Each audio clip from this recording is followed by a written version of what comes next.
Students, हमारा second year का biology का आज का लेक्चर है ऑस्मो रेगुलेशन पे। ऑस्मो रेगुलेशन हम देखेंगे क्या है कि इसकी सेल्स को इसकी क्यों ज़रूरत है, why is the need for osmoregulation. We know water is the solvent for solutes in the cells. Water is an excellent solvent. पानी जो है बेस्ट सॉल्वेंट है, बहुत सारे सॉल्यूट्स ये अपने अंदर डिसॉल्व कर लेता है। उसके बाद नेक्स्ट जो है, फिर हर सेल जो है वो प्लांट सेल हो या एनिमल सेल हो, it needs a definite quantity of water. हर सेल के अंदर जो है प्लांट पानी की जो है, वाटर की जो है वो एक मखसूस मिकदार, एक स्पेसिफिक क्वांटिटी जो है वो होनी चाहिए। ऑस्मो रेगुलेशन एक ऐसा मैकेनिज़्म है जो सेल्स के अंदर वाटर और सॉल्यूट का बैलेंस मेंटेन करता है। और वजह क्या है, why is the need for osmoregulation. Plants को, सेल्स को, प्लांट सेल्स को, एनिमल सेल्स को ऑस्मो रेगुलेशन की ज़रूरत क्यों महसूस होती है? उसकी वजह है एक्सटर्नल एनवायरनमेंट। और ये एक्सटर्नल एनवायरनमेंट जो है इट इज़ कॉन्स्टेंटली चेंजिंग। और आमतौर पर एक सेल जो है वो तीन किस्म का एनवायरनमेंट फेस कर सकता है। एक सेल का एक्सटर्नल एनवायरनमेंट जो है ये तीन किस्मों का हो सकता है। Number one comes the hypotonic environment. ये डिल्यूट एनवायरनमेंट को कहते हैं। इसका मतलब ये है कि अगर एक्सटर्नल एनवायरनमेंट जो है ये डिल्यूट हो, external extracellular solution, external environment of the cell ये डिल्यूट हो, मीन इसका वाटर पोटेंशियल जो है वो सेल के इंटरनल एनवायरनमेंट से ज़्यादा हो, तो हम ऐसे एनवायरनमेंट को हाइपोटोनिक एनवायरनमेंट कहते हैं। अगर सेल ऐसे एनवायरनमेंट में रखा जाए तो एंड ऑस्मोसिस होगी, water will move into the cell, और इस तरह से जो है ये प्लांट सेल टर्जिड हो जाएगा। और अगर एनिमल सेल जो है, अगर एनिमल सेल है तो वो रप्चर हो सकता है। किस सूरत में? अगर आप सेल को जो है वो हाइपोटोनिक एनवायरनमेंट में रखते हैं। रप्चर होने की सूरत में आप ये कह सकते हैं कि ये इस तरह सेल को नुकसान भी पहुंच सकता है। Other kind, second kind of environment is hypertonic environment. Hypertonic environment ऐसा एनवायरनमेंट है, अगर एक्स्ट्रा सेलर एनवायरनमेंट जो है ये कॉन्सेंट्रेटेड हो, इसमें सॉल्यूट पोटेंशियल जो है वो ज़्यादा हो, वाटर कम हो, तो हम ऐसे एक्सटर्नल एनवायरनमेंट को हाइपरटोनिक एनवायरनमेंट कहते हैं।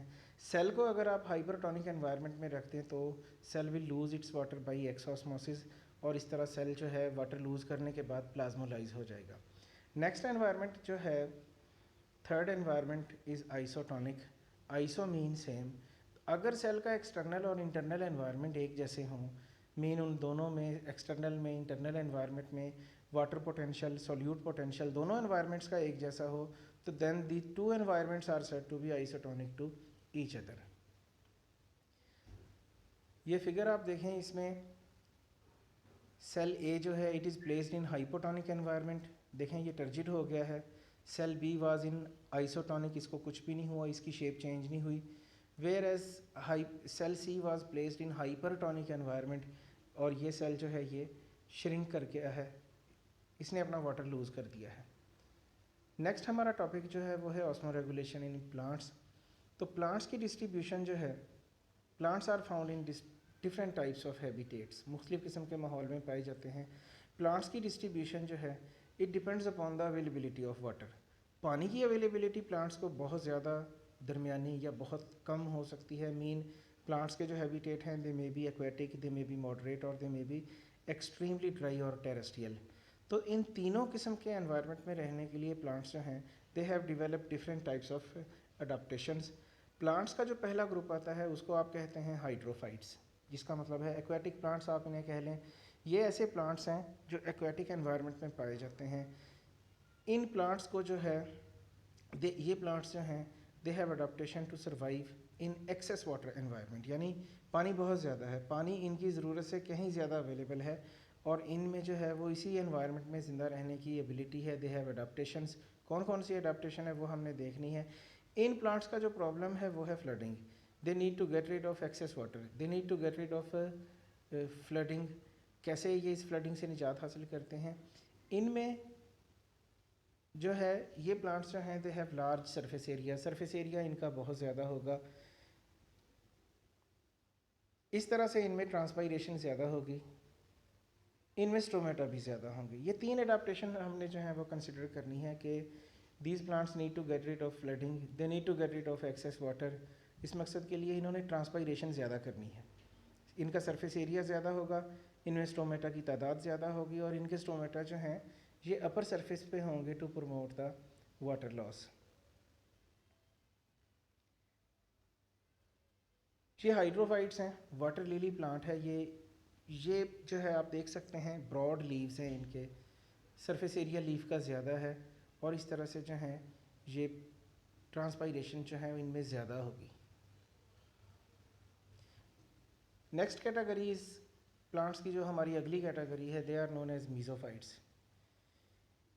ये ऐसे प्लांट्स हैं जो कि मॉडरेट वाटर सप्लाई में पाए जाते हैं और इन प्लांट्स में स्टोमेटा खुलते बंद होते रहते हैं।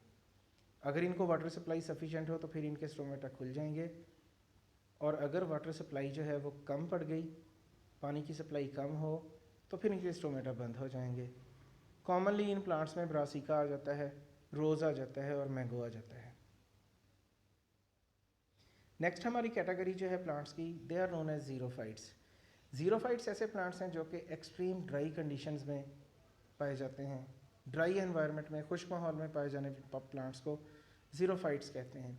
ये प्लांट्स जो हैं इनमें कुछ अडेप्टेशंस ऐसी हैं कि इन्होंने अपना वाटर जो है वो कंजर्व करना है। इनफैक्ट वाटर इनके लिए बहुत ज़्यादा प्रेशियस है and they need to reduce transpiration rate. इन्होंने ट्रांसपायरेशन कम से कम करनी है या बिल्कुल भी नहीं होने देनी, ताकि ये उस कीमती पानी को, उस प्रेशियस वाटर को बचा सकें। बहुत सारे ज़ीरोफाइट्स ऐसे हैं जिनके लीव्स का साइज़ जो है वो छोटा है, थिक लीव्स हैं। इस तरह इनका सरफेस एरिया कम होगा और वाटर लॉस भी ट्रांसपायरेशन से कम होगा। इन प्लांट्स में थिक लेदरी और वैक्सी क्यूटिकल होती है। ये क्यूटिकल भी वाटर लॉस रोकती है। इनके स्टोमेटा जो हैं वो लीव्स की लोअर सरफेस पे होते हैं। आमतौर पर इनके स्टोमेटा जो हैं they are located in the depressions.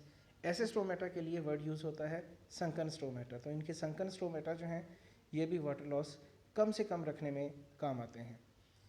कुछ प्लांट्स हैं लाइक उनमें कैक्टस आ जाता है, ये अपने ड्राई वेदर में अपने लीव्स जो हैं वो शेड कर देते हैं। इनके लीफ गिर जाते हैं जब मौसम बहुत ज़्यादा खुश्क हो जाए, और उस वक्त ये अपने स्टेम को जो है, ट्रांसपायरेशन इनकी रुक जाती है और उस वक्त जो है ये अपने स्टेम को फोटोसिंथेटिक ऑर्गन के तौर पे यूज़ करते हैं। इनके स्टेम में ख़ास बात ये भी होती है कि अगर बारिश हो जाए तो ये फिर उस स्टेम के अंदर जो है ये पानी जो है वो जमा कर लेते हैं। ऐसे स्टेम को सकुलेंट स्टेम कहा जाता है। ये ज़ीरोफाइट आप देख सकते हैं, एक तरफ कैक्टस है, ये लेदरी लीफ है इसका, दूसरी तरफ यूफोरबिया है, इसके लीव्स नहीं हैं, इसका स्टेम ही फोटोसिंथेटिक ऑर्गन के तौर पे जो है वो यूज़ होता है।